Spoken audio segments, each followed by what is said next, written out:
Hello everyone, একটা ছোট্ট video নিয়ে চলে এসেছে যে চিংড়ি মাছের মাথা বাটা করব। এখানে পেঁয়াজ আছে, রসুন আছে আর কাঁচা লঙ্কা আছে। এখানে কিছু চিংড়ি মাছও আমি দেবো, চিংড়ি মাছটা ভেজে রেখেছি। এখানে কড়াইয়ে অল্প একটু সর্ষের তেল দিয়ে 5-6টা রসুন, আপনারা বেশিও দিতে পারেন, একটা কাঁচা লঙ্কা, একটা শুকনো লঙ্কা আমি আগে ভেজে নেব। ভেজে নেওয়া হয়ে যাওয়ার পরে আমি চিংড়ি মাছগুলো যে মাথাগুলো আছে সেগুলোকে একটু দিয়ে নেব।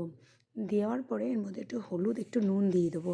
দেওয়া হয়ে গেলে আমি এটাকে একটু ভাজা ভাজা হয়ে যাবে। ভাজা ভাজা হয়ে যাওয়ার পরে আমি এটাকে মিক্সির জারে দিয়ে দেবো। মিক্সির জারে এই যে ভাজা হওয়ার পরে মিক্সির জারে দিয়ে দিয়েছি। তারপরে কড়াইতে আমি আবার একটুখানি তেল দেবো। তেল দিয়ে এখানে কিছুটা পেঁয়াজ আমি ভালো করে ভেজে নেব।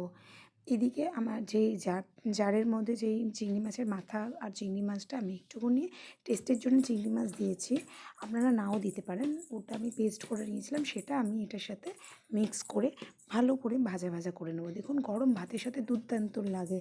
সুন্দর সুন্দর ভিডিও দেখার জন্য আমার চ্যানেলটাকে লাইক করুন।